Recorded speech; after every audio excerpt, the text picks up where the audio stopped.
프랑스의 철학자 폴 사르트르가 인생을 알파벳으로 설명을 한 것을 읽었습니다. 인생은 무엇이냐? B와 D 사이에 있는 C가 인생이다. 그렇게 정의를 했습니다. 영어로 B는 birth를 이야기합니다. 출생. D는 death, 죽음을 이야기합니다. 그 B와 D 사이에 있는 C는 choice, 우리의 선택을 가르치는 말이죠. 태어나서 죽을 때까지 우리는 수많은 선택을 하면서 우리의 인생을 살아가고 있다는 것입니다. 저와 여러분들이 오늘 이 예배 자리에 함께 있는데 우리 각자의 삶의 현장은 달라도 이 자리에 저희들이 지금 함께 있기 위해서는 저와 여러분들이 태어날 때부터 지금까지 수많은 선택을 한 결과 이 자리에 있게 된 것입니다. 여러분이 호주로 오기로 선택하지 않으셨으면 이 자리에 있을 수가 없습니다. 호주에서 수많은 교회들이 있는데 시드니 중앙 장로교회에 출석하기로 선택하지 않으셨으면 이 자리에 있을 수 없습니다. 오늘 아침에 굉장히 맑았는데 이 좋은 아침에 다른 데 가지 아니하고 예배 자리에 오겠다고 선택했기 때문에 이 자리에 계십니다. 원 패밀리 예배도 있고 2부 예배도 있는데 1부 예배 오시겠다고 선택했기 때문에 이 자리에 있는 것입니다. 그런데 여러분, 우리의 선택 가운데는 그저 이렇게 선택해도 되고 저렇게도 선택해도 아무 관계없는 그런 선택들이 있습니다. 오늘 무슨 옷을 입어야 되는가? 무슨 색깔의 넥타이를 매야 되는가? 이런 것들은 사실은 우리의 운명을 결정하는 게 아닙니다. 근데 종종 우리는 이 사소한 선택에 목숨을 거는 경우들이 얼마나 많은지 모르겠습니다. 부부 사이에도 그 사소한 선택을 놓고 이렇게 하자 저렇게 하자 해가지고 목숨 걸고 싸우는 그런 경우들이 얼마나 많은지. 오늘 예배 자리에 오면서 그것 때문에 얼굴 붉힌 부부들 혹시 안 계십니까? 주차하는 것만 해도 어디에 주차할까? 어떻게 선택하는가에 따라서 오늘 우리의 영적인 상태가 결정되는 그런 경우들이 있습니다. 그런데 이건 다 사소한 것들입니다. 그런데 어떤 선택 하나가 죽느냐 사느냐를 결정하는 그런 경우들이 있는 것을 종종 보게 됩니다. 최근에 비행기 사고가 참 많이 나는데요, 그 사고 후에는 이런 보도들이 반드시 따릅니다. 그 비행기를 타려고 예약 다 했는데 그 비행기를 캔슬시켰기 때문에 그는 살았다는 것입니다. 그 비행기를 타기로 선택하고 거기에 탄 사람들은 죽음의 자리에 간 것입니다. 어찌 이런 것이 비행기 사고 현장만 있는 일이겠습니까? 그런데 여러분, 그 사람들은 미래에 어떤 일이 일어날지를 모르고 선택했다가 그것이 생명을 얻는 선택이 되기도 하고 죽음을 맞이하는 선택이 되기도 합니다. 그런데 아무도 모르기 때문에 그들에게는 사실 책임을 물을 수가 없는 것입니다. 그건 우연에 불과한 것입니다. 그러나 오늘 주님께서는 잠언 초반부를 마감하는 이 9장에서 우리가 이 선택을 하면 어떻게 되는가, 그 결과를 알려주시면서 죽음을 선택할 것인가 생명을 선택할 것인가 우리에게 요청하고 계시는 것을 볼 수 있습니다.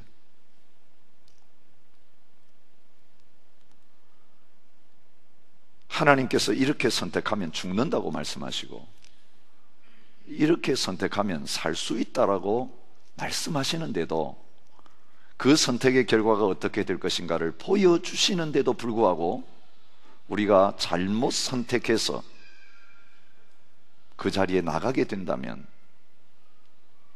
그 모든 선택의 결과는 저희들이 하나님 앞에서 책임질 수밖에 없다는 것을 말씀하고 계시는 것입니다.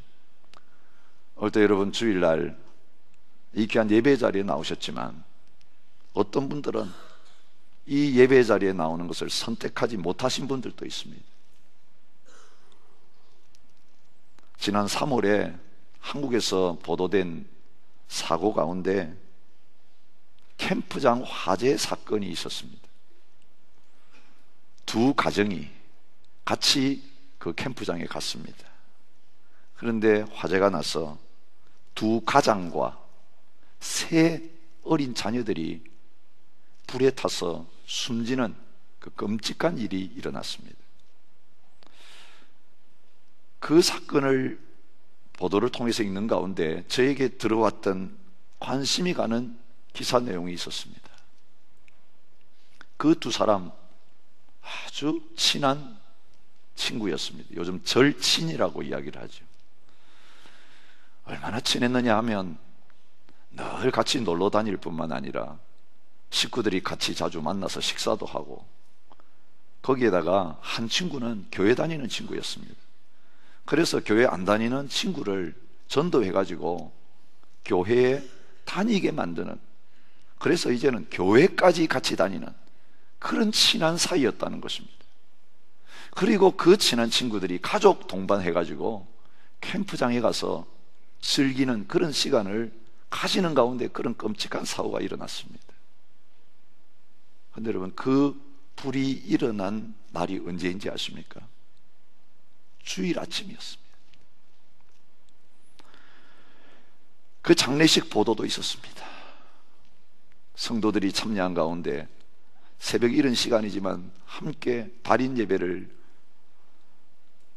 30분 단위로 한 가정 먼저 드리고 그 다음 가정 먼저 드리고, 그 기사가 난 것을 보았습니다. 여러분, 주일날 그들이 어떤 자리를 선택했느냐에 따라서 그들이 죽느냐 사느냐가 결정되는 이런 것이 있는 것을 저는 그 기사를 보면서 생각하게 되었습니다. 한국에서도 요즘 주말이 되면 5일 근무를 하기 때문에 아예 주일 지키는 것보다는 토요일 날 되면 벌써 장기 여행을 떠나는 경향들이 교회 안에서 많이 일어나는 것을 보게 됩니다.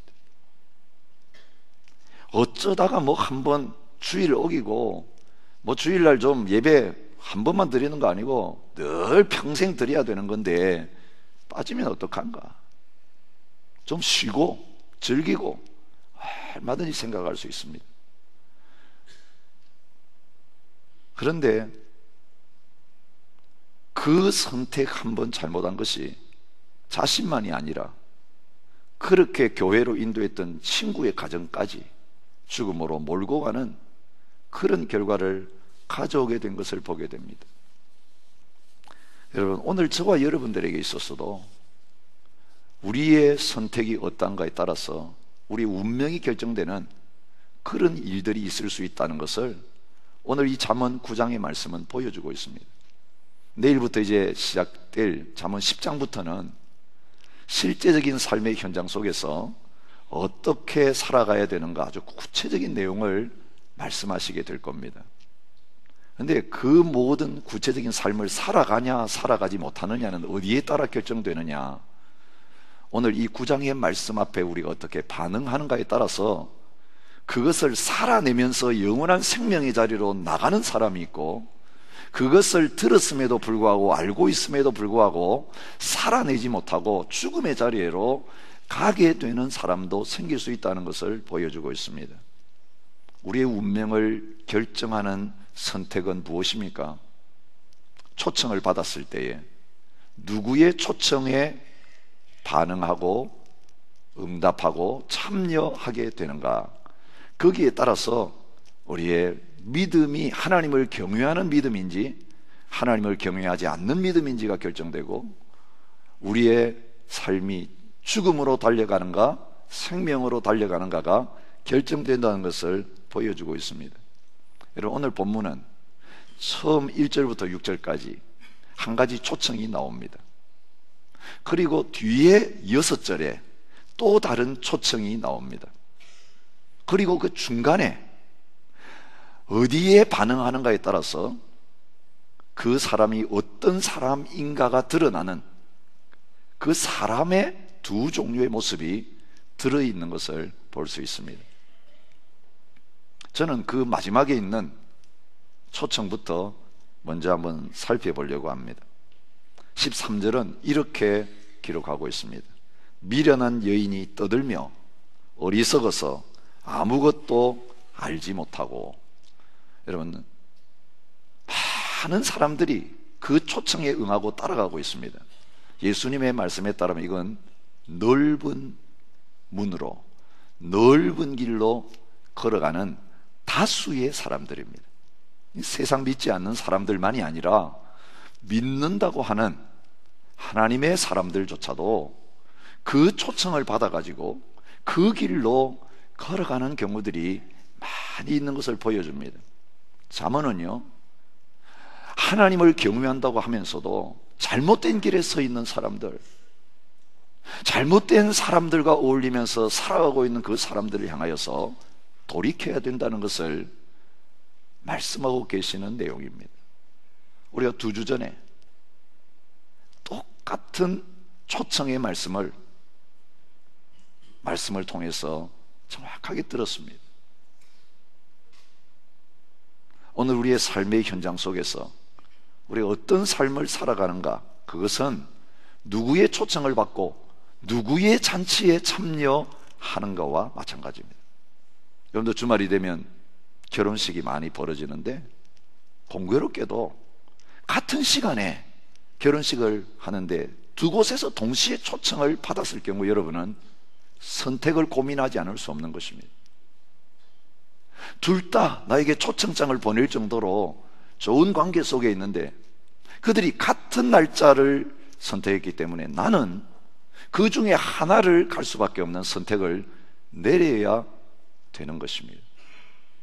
그것처럼 저와 여러분들이 인생을 살아갈 때에도 몸은 하나인데, 그리고 나는 이 일을 하면 저 일을 할 수가 없는 상태에 있는데 무엇을 선택해야 될지 내가 그 둘 중에 하나를 선택하지 않으면 안 되는 그런 자리에 늘 서 있을 때가 많은 것입니다.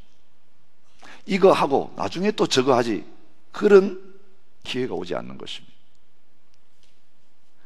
오늘 저와 여러분의 인생 가운데 가장 많이 우리를 초청하는 것은 지혜가 아니라 미련한 여인이라고 오늘 여기 설명된 그런 사람으로부터, 그런 영적 존재로부터 우리에게 끊임없는 초청이 주어지고 있는 것을 보여주고 있습니다. 오늘 본문에는 미련한 여인이라고 그렇게 설명을 했지만 오늘 이 잠언 1장부터 9장까지의 내용을 보면 이 미련한 여인의 정체를 음녀라고 그렇게 표현하고 있는 것을 봅니다. 이 여인의 정체를 잠언 2장 16절부터 17절은 이렇게 말합니다. 너를 음녀에게서 말로 호리는 이방 계집에게서 구원하리니 그는 젊은 시절의 짝을 버리며 그의 하나님의 언약을 잊어버린 자라. 그렇게 말하고 있는 것을 보게 됩니다. 5장 3절은 이렇게 말합니다. 음녀의 입술은 꿀을 떨어뜨리며 그의 입은 기름보다 미끄럽다. 그렇게 말하고 있습니다.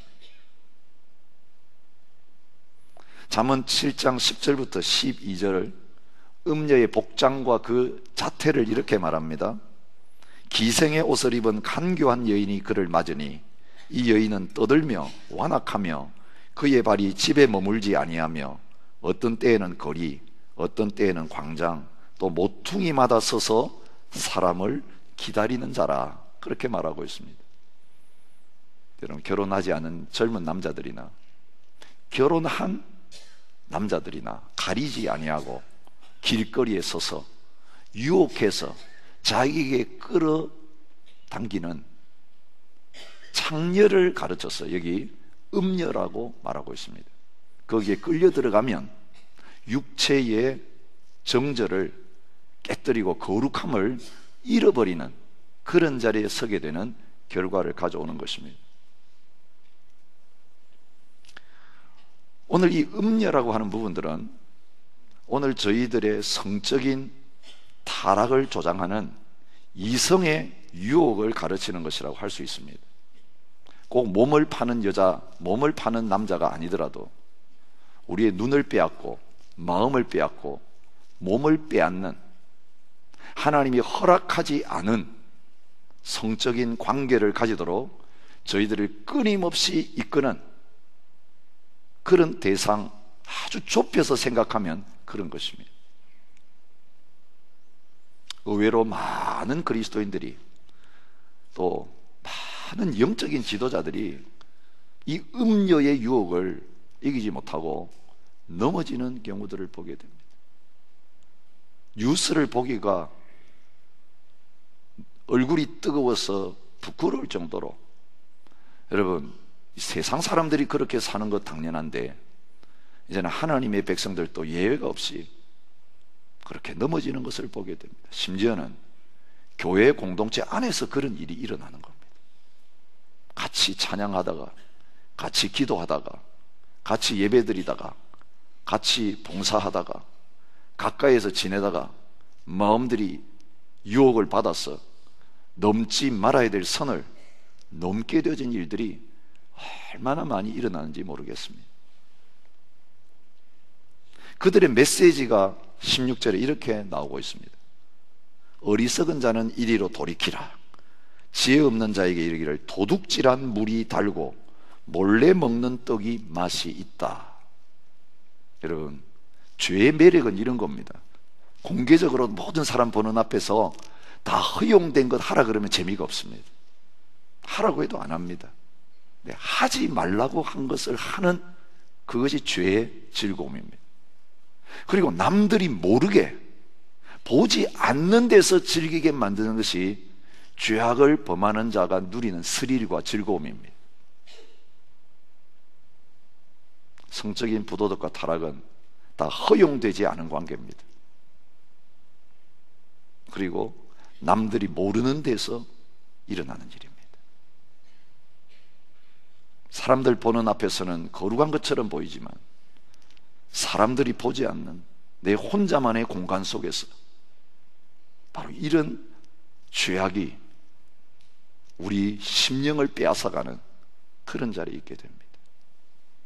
주님은 결혼이라는 관계 바깥에서는 절대로 어떤 성적인 관계를 허락하지 않으셨습니다. 근데 혼전, 동거, 이제는 보편화되어 있습니다. 세상 사람들을 여론조사해 보면 당연히 결혼 전에 함께 동거하고 성적 관계를 맺는 거 죄라고 생각하지 않는 사람들이 대부분입니다. 과거의 그리스도인들은 그렇지 않았습니다. 그리스도인들은 그걸 죄라고 생각했습니다. 여러분, 한국 사회에서 이제 간통죄가 더 이상 죄가 아니라는 그런 위헌 판결이 난 것 여러분 아시잖아요. 그래도 성경이 말하는 기준대로 우리 그리스도인들 죄를 죄라고 말하면서 그렇게 살았습니다. 기독 청소년, 우리 기독 청년들 설문조사를 했습니다. 부끄럽게도요, 믿지 않는 젊은이들이 가지고 있는 성의식과 그리스도인들이 가지고 있는 성의식 똑같았습니다. 차이가 없었습니다. 청년 커플들 교회 와서 찬양하고 섬기고 봉사하는데 동거하는 청년들 많이 있었습니다. 여러분, 결혼 전에 그렇게 성적인 관계 가지는 거 아무 죄의식 없이 세상 사람들처럼 즐기는 젊은이들이 교회 가운데 지금 자라나고 있습니다. 음녀의 초청을 받아서 그 잔치에 참여하면서 도둑질한 물을 마시고 달고 몰래 먹는 떡을 즐기는 잔치가 우리의 영적 삶의 현장 속에 벌어지고 있는 것을 볼 수 있습니다. 이 음녀가 누구일까요?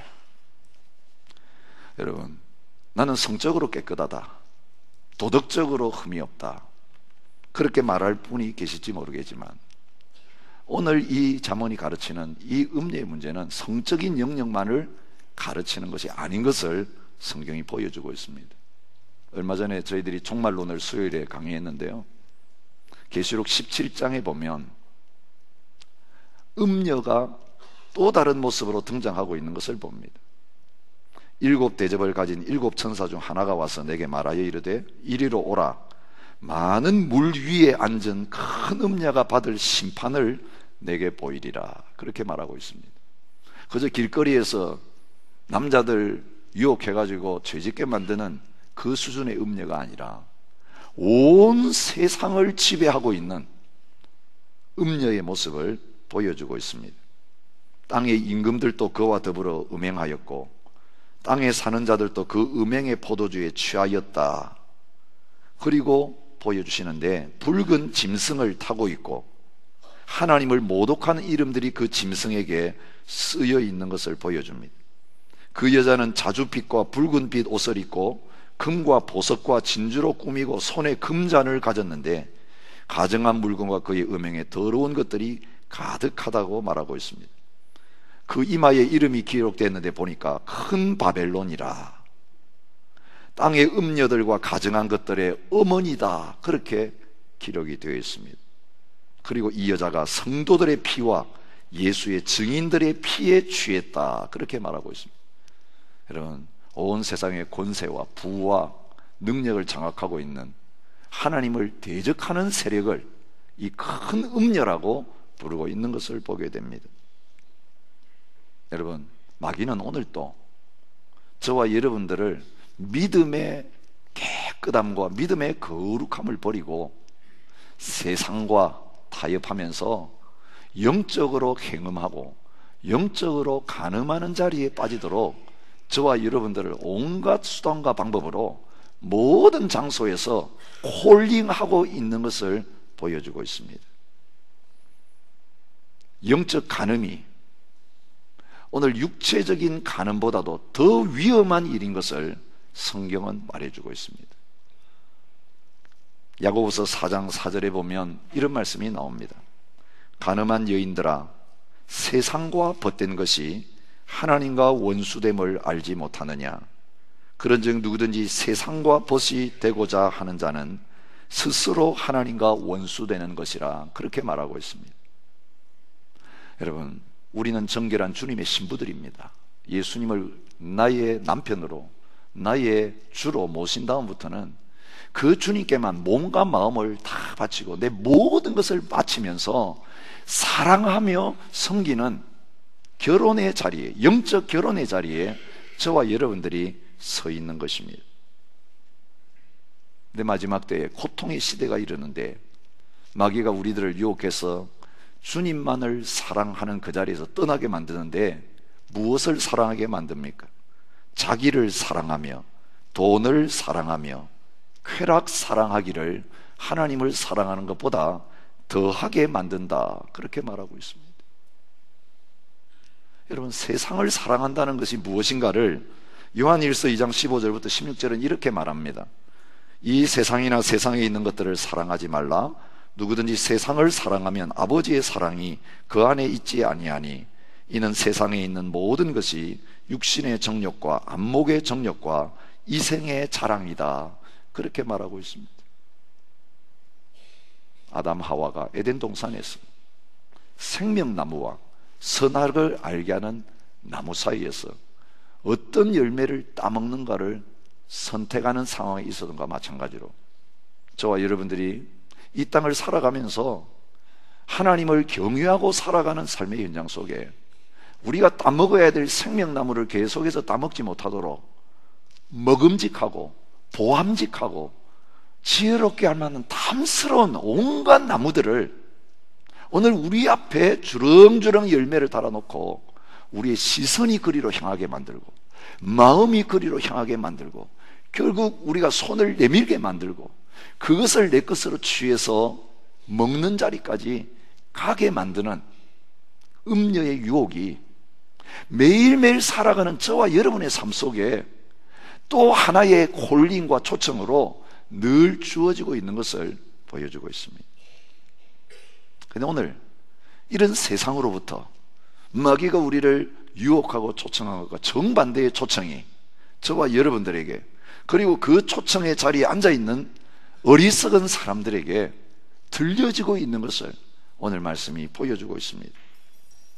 1장 20절부터 33절에도 나타나고 8장 1절부터 마지막 절까지도 나타났던 그 지혜의 초청입니다. 성경은 이 지혜를 여성 단어를 사용해서 설명하고 있습니다. 음녀가 여인이 초청하는 것처럼 하나님의 지혜도 여성화시켜서 또 다른 여인이 그 잘못된 음녀에게로 가는 자들을 향하여 내게로 오라고 부르고 있는 그런 모습으로 나타나고 있습니다. 그런데 이 초청은 이 어리석은 음녀의 초청과는 구별이 되는 것을 보게 됩니다. 음녀는 아무것도 준비하지 않아도 장사를 할 수 있는 사람입니다. 그래서 그가 초청하는 곳에 어떤 집이 있는지, 어떤 음식이 있는지 그 설명이 안 되어 있습니다. 그런데 오늘 지혜의 초청은 어떻습니까? 그가 집을 짓고 7 기둥을 다듬고 아름다운 집을 지어놓고 충분히 사람들을 수용할 수 있는 공간을 준비해놓고 거기에다가 짐승을 잡으며 포도주를 혼합하여 상을 차려놓았다, 그렇게 말하고 있는 것을 봅니다. 얼마든지 먹을 수 있는 가장 최상의 음식을 준비해놓고 잔치에 사람들을 초청하고 있는 것을 볼 수 있습니다. 시편 23편 5절은 하나님의 초청을 이렇게 말합니다. 주께서 내 원수의 목전에서 내게 상을 차려주시고 기름으로 내 머리에 발라주시고 내 잔을 넘치게 채우셨습니다. 얼마나 아름다운 잔치가 준비되어 있는가, 얼마나 아름다운 것이 차려진 큰 상이 하나님에 의해서 저희들을 위해서 마련되어 있는가를 말해주고 있습니다. 예수님은 마태복음 22장에서 한 왕이 베푼 혼인잔치를 말씀하고 있습니다. 내가 오찬을 준비하되 나의 소와 살찐 짐승을 잡고 모든 것을 갖추었으니 혼인잔치에 오소서. 가장 아름다운 음식들을 준비해 놓고 사람들을 그 아들의 혼인잔치에 부르고 있는 것을 볼 수 있습니다. 어리석은 여인은 본인이 나가서 사람들을 부릅니다. 그런데 지혜는 본인이 직접 나가지 아니하고 여종을 보내어서 사람들을 초청하고 있는 것을 성경이 말합니다. 자기의 여종을 보내어 성중 높은 곳에 불러 이르기를. 여러분, 그 심부름하는 여종의 초청이, 그 하인들의 초청이 사랑하는 그 주인의 초청과 똑같다라고 하는 것을 말해주고 있습니다. 여러분, 오늘도 주님의 초청은요, 주님이 나한테 직접 나타나가지고 내 이름을 부르면서 오너라, 그런 모습으로 나타나는 게 아닙니다. 주의 종들을 통해서 선포되어지고 기록되어진 하나님의 말씀을 통해서 우리를 초청하시는데, 여러분 이 말씀을 읽을 때, 말씀을 들을 때에, 말씀을 묵상할 때에 그 말씀을 통해서 나에게 이렇게 하라, 이런 존재가 되라, 이렇게 살아야 된다고 말씀하시는 그것이 바로 하나님께서 직접 저와 여러분들을 그 잔치 가운데 부르시는 음성인 것을 말해주고 있습니다. 지혜의 초청 메시지는 무엇입니까? 어리석은 자는 이리로 돌이키라. 또 지혜 없는 자에게 이르기를 너는 와서 내 식물을 먹으며 내 혼합한 포도주를 마시고 생명을 얻으라. 그렇게 초청하고 있는 것입니다. 그렇습니다. 많은 사람들이 몰려가는데 그 음녀의 초청을 받아가 그곳에 가보니까 그 장소가 어떤 장소였다라고 성경이 말하고 있습니까? 그 장소에 가보니까 거기에는 죽은 자들이 가득하고 지옥의 깊은 문이 거기에 열려 있더라. 그렇게 18절이 말해주고 있습니다.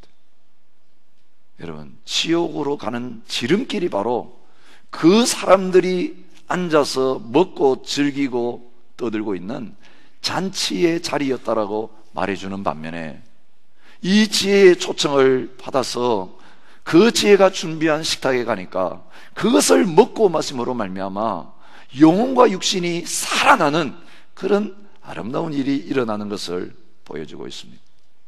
주님은 오늘 또 말씀을 통해서 저와 여러분들을 초청하고 계십니다. 이사야서 55장 1절부터 3절에 하나님은 초청하십니다. 너희 모든 목마른 자들아 물로 나오라.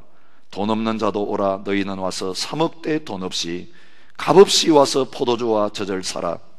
너희가 어찌하여 양식이 아닌 것을 위하여 은을 달아주며 배부르게 하지 못할 것을 위하여 수고하느냐. 내게 듣고 들을지어다. 그리하면 너희가 좋은 것을 먹을 것이며 너희 자신들이 기름진 것으로 즐거움을 얻으리라. 너희는 귀를 기울이고 내게로 나와 들으라. 그리하면 너희의 영혼이 살리라. 내가 너희를 위하여 영원한 언약을 맺으리니 곧 다윗에게 허락한 확실한 은혜니라. 여러분, 세상의 즐거움은 감각적입니다. 짜릿합니다. 먹을 때 맛이 있습니다.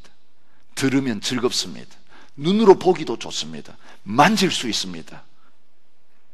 몸으로 취할 수 있는 것입니다. 모든 감각이 다 살아나서 그것을 즐깁니다.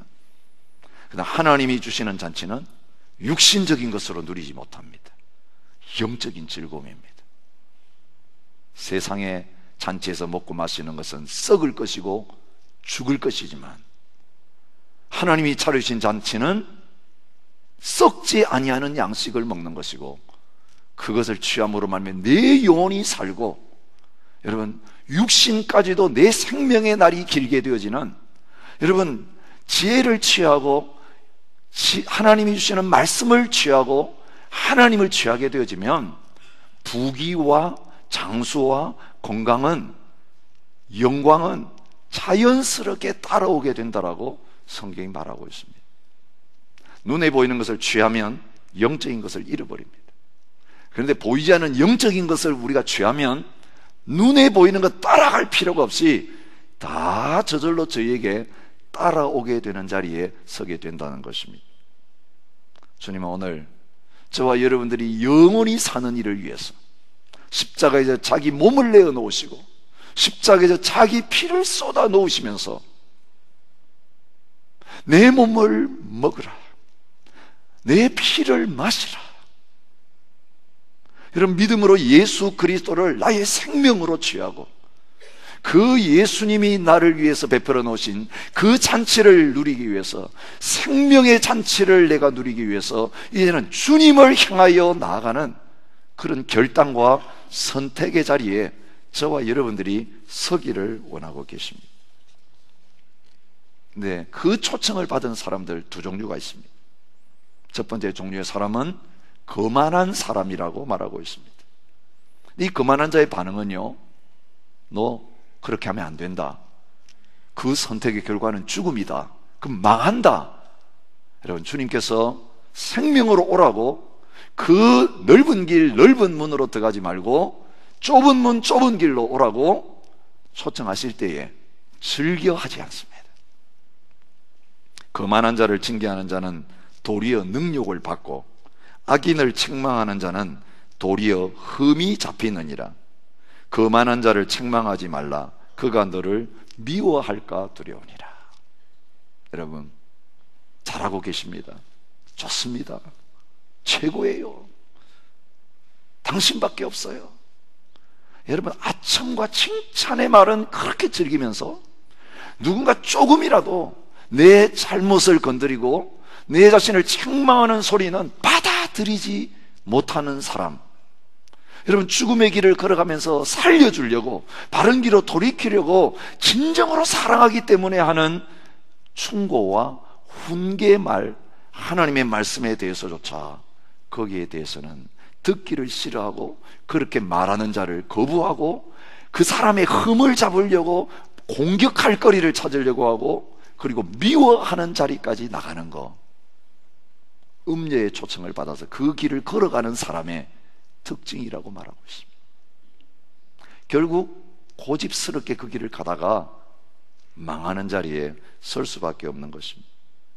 성경은 말합니다. 지혜로운 아들은 아비의 훈계를 들으나 거만한 자는 꾸지람을 즐겨 듣지 아니하느니, 거만한 자는 견책받기를 좋아하지 아니하며 지혜 있는 자에게로 가지도 아니하느니라.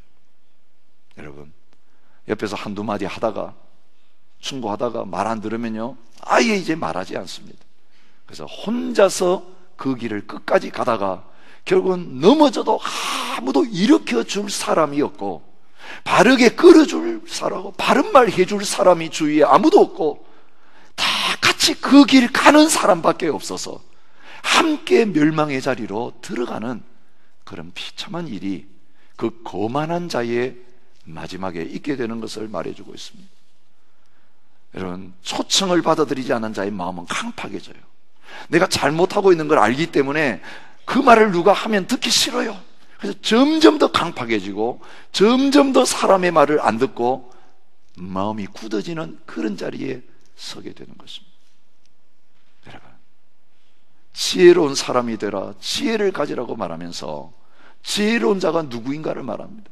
미련해서 잠시 한눈 팔았다가 잠시 잘못된 길에 섰지만은 지혜의 말씀이 나에게 임할 때에, 친구의 충고가 임할 때에, 부모의 훈계가 임할 때에, 주의 종들이 다 이를 때에, 성도들이 권고해 줄 때에 감사합니다.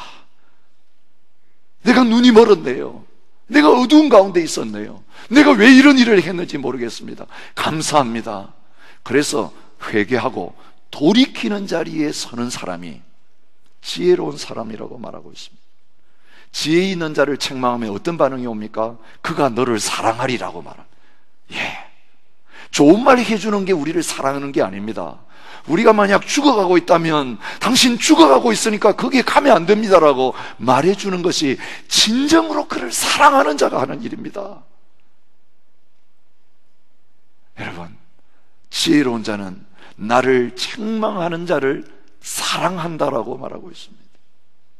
지혜 있는 자에게 계속 가르쳐주라. 그가 더욱 지혜로워질 것이요, 의로운 사람을 가르치라. 그의 학식이 더하리라고 말합니다. 감사합니다. 충고해 주셔서 감사합니다. 내가 몰랐습니다.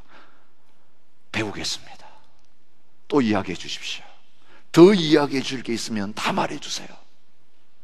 여러분, 이것이 지혜의 초청을 받으면서 그 하나님의 잔치에 참여하는 사람들이 가지는 믿음의 자세인 것입니다.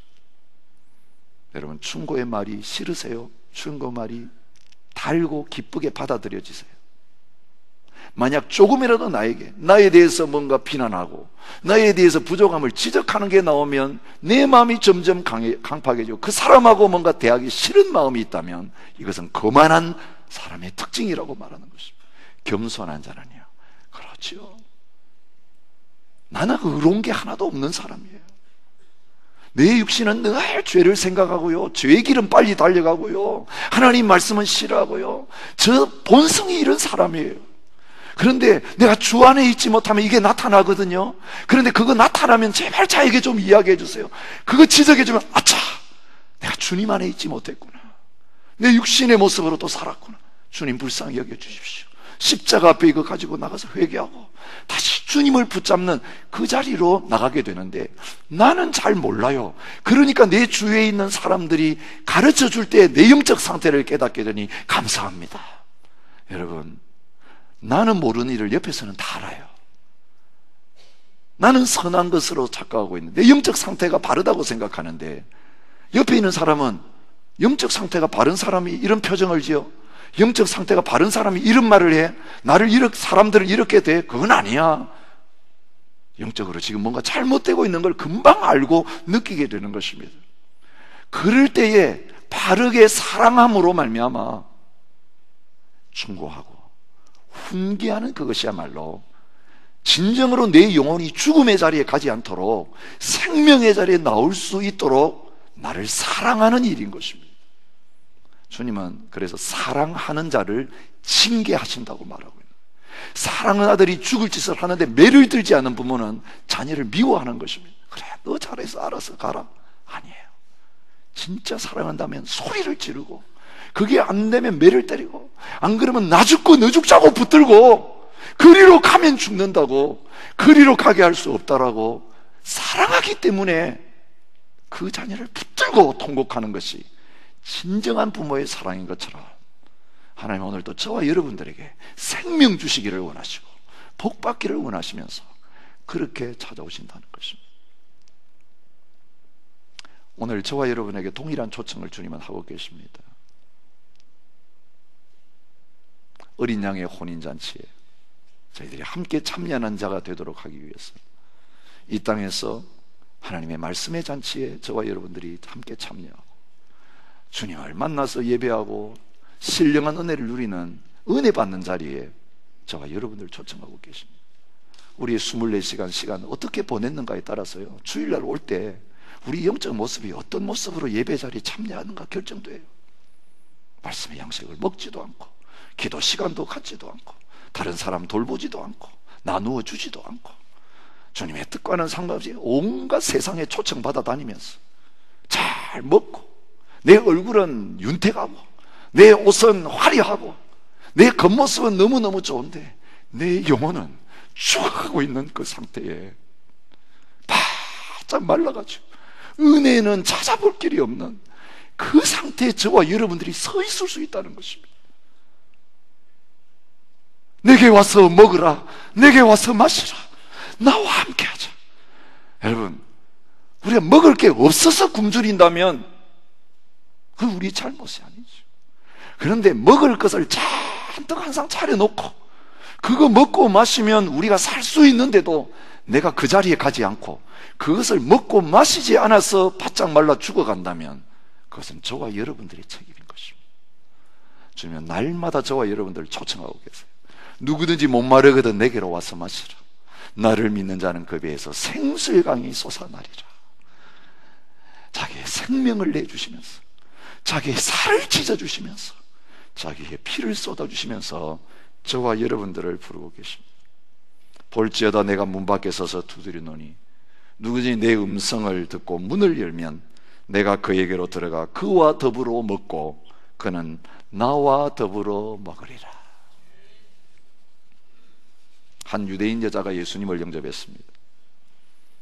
가족들은 그 여자로 하여금 이 믿음 버리게 하려고 온갖 노력을 다했습니다. 유럽 여행을 시켜주기도 하고 그리스도 부인하면 갖고 싶은 거 다 주겠다고 약속했습니다. 그러나 그는 주님을 만난 다음에 그리로 돌아갈 수가 없었습니다. 끝까지 버텼습니다. 그 부모가 마지막으로 한 일은 딸을 위해서 큰 만찬을 베풀고 모든 아는 친구들을 다 불렀습니다. 그리고 식탁에서 손님들에게 아버지가 이렇게 말했습니다.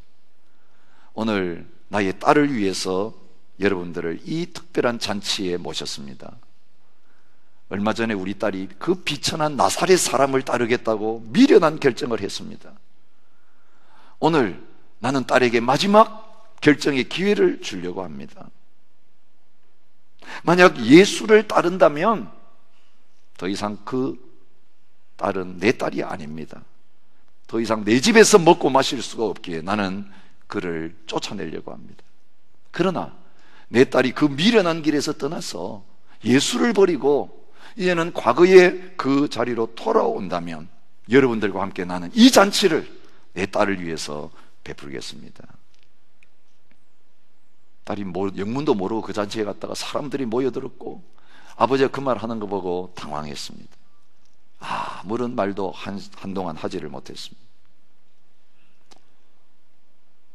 얼마 후에 딸은 마음을 정하고 피아노 앞에 앉았습니다. 찬송을 연주하면서 부르기 시작했습니다. 십자가를 내가지고 주를 따라가도다. 이제부터 예수로만 나의 보배 삼겠네. 딸은 노래를 마치고 자기 방으로 돌아갔습니다. 옷을 갈아입고 가방을 꾸렸어 부모의 집을 떠났습니다. 예수님 따르기 위해서 그 잔치상을 거절했습니다. 예수님이 자신을 위해 십자가에서 베풀어 주신 그 사랑을 생각하면 그 주님 버리고 그 잔치에 참여할 수가 없었습니다. 사랑하는 성도 여러분, 우리가 예수님을 따르기로 결정할 때요, 세상 잔치 끝난 겁니다. 그 쾌락의 잔치 이제 끝난 겁니다. 돈 잔치 끝난 겁니다. 이제 그 권력 끝난 것입니다. 주 예수보다 귀한 분이 없기에 나는 주님의 그 잔치만 즐기겠습니다. 선택한 것입니다. 세상에서는 희생이에요. 세상에서는 조롱이에요. 세상에서는 고난이에요. 그러나 우리 주님 앞에 설 때 그 혼인잔치가 우리의 것이 될 것입니다. 그 어린 양의 잔치가 우리의 것이 될 것입니다. 그 생명나무의 과일을 우리가 먹을 것입니다. 그 생명수를 우리가 마시게 될 것입니다. 여러분, 그 잔치에 오십시오. 생명잔치의 주인공이 되십시오. 오늘 주님 우리와 함께 하시면 우리는 이 땅에서 고난 가운데서도 기뻐할 수 있고 찬양할 수 있고 감사할 수 있습니다. 이번 감사주일이 그런 잔치 자리가 되었으면 좋겠어요. 주님, 내가 즐기던 거 이제 다 포기합니다. 주님의 영광을 위하여, 이웃을 위해서 내 남은 생애는 다 열매로 드리기를 원합니다. 내가 남이 준 열매 따먹고 살았지만, 죄악의 열매 따먹고 살았지만, 이제는 생명나무만 따먹겠습니다. 말씀만 내가 먹겠습니다. 그리고 내 가진 모든 것들은 다 이웃을 살리기 위해서 열매로 다 제공하고 나눠주겠습니다. 여러분, 오늘 저와 여러분들에게 이 놀라운 생명의 역사가 일어나는 것을 경험하게 하시기를 원하십니다. 오늘 주님 우리의 생명이십니다. 우리의 소망이시고 우리의 지혜이십니다. 오늘 이 초청의 자리에 기쁨으로 나오는 저와 여러분들이 되시기를 축복합니다. 우리 함께 그 주님을 사모하며 찬양했으면 좋겠습니다. 목마른 내 영혼 309장 찬송입니다. 주님, 내가 세상 거 다 가지고 있는데 내 영혼이 목마릅니다. 행복이 없습니다. 만족이 없습니다. 내 영혼을 채워주실 주님의 그 잔치의 상으로 나는 이제 가기 원합니다. 주님이 내 배에서 생수의 강이 솟아나게 하여 주십시오. 사모하는 마음으로 함께 찬양했으면 좋겠습니다.